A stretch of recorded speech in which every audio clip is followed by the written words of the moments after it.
Hello and welcome back है तुम्हारे favourite channel ज़ेंटाकू senpai पर। तो जैसा कि हमने पिछले एपिसोड में देखा था कि ल्यूसीफर भी किसी तरीके से बचकर अर्थ पर आ गया है और वो अब सादामाओ को और एमिलिया को मारना चाहता है। अब सीन शिफ्ट होता है दूसरी तरफ, जहाँ एमिलिया के साथी गेट मैजिक से अर्थ पर आने की कोशिश कर रहे होते हैं।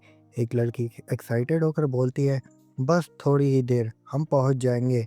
लेकिन तभी पीछे वाला आदमी घबरा कर बोलता है, रुको कुछ गड़बड़ है। वो पीछे घूमती है और देखती है आदमी मोशन सिकनेस की वजह से उल्टी कर रहा होता है। वो परेशान होकर कहता है, ये गेट ट्रेवल में मेरे बस का नहीं है। सीन फिर से मेन लोकेशन पर आता है। इमिलिया लूसीफर से एक सवाल करती है, तुम कैसे जिंदा बच सकते हो? मैंने तुम्हें खुद खत्म किया था। लूसीफर हल्की मुस्कान के साथ जवाब देता है, यही तो असली मजा है। तभी सदाओ बीच में बोलता है, ये सब अकेले पॉसिबल नहीं था, पीछे कोई और है। बाहर आओ ऑल्बा मेयर, चर्च का हाई प्रीस्ट जो असल में इस सब के पीछे था।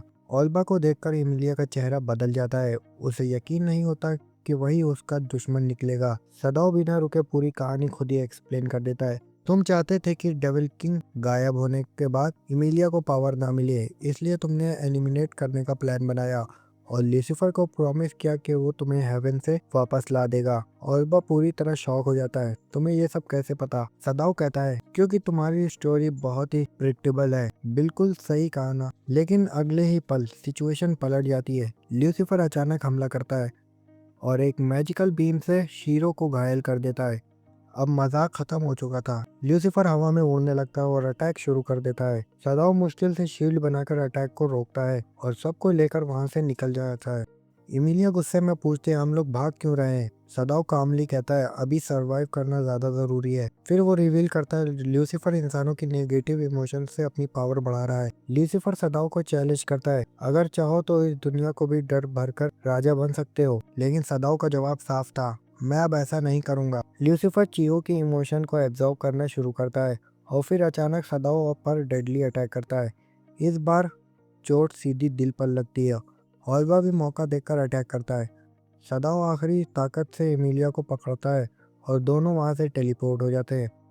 अब वो शिंजू के आसपास पहुंचते हैं, लेकिन लूसीफर उनका पीछा नहीं छोड़ता। चीहो को गिरता देखकर एमिलिया बचाने को कूद पड़ती है, लेकिन खुद घायल हो जाती है। अब लूसीफर एक ही मैसिव डिस्ट्रक्शन स्पेल एक्टिवेट करता है जो पूरे एरिया को खत्म कर सकता था।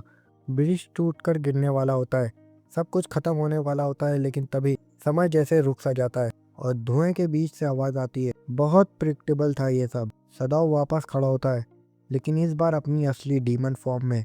अब पूरा खेल पलट चुका था। इमिलिया क्लेस्टियल पावर को एक्टिवेट करती है और फुल स्ट्रेंथ से लड़ाई में उतर आती है। शीरो भी वापस लौट आता है और फाइट में शामिल हो जाता है। अब चारों के बीच में इंटेंस बैटल होती है। अंत में सैटन खुद सामने आता है और लूसीफर को पूरी तरह डिफीट कर देता है। फाइट खत्म हो जाती है। चियो सच्चाई जानना चाहता थी। सदाओ कहता है, मैं दूसरी दुनिया का डबल किंग हूँ।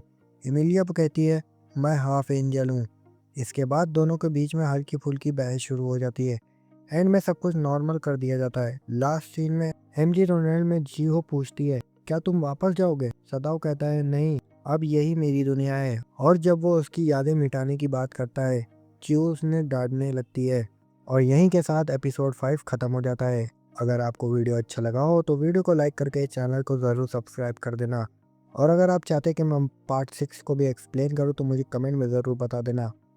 मैं मिलता हूँ आपको नेक्स्ट वीडियो में, तब तक के लिए बाय बाय।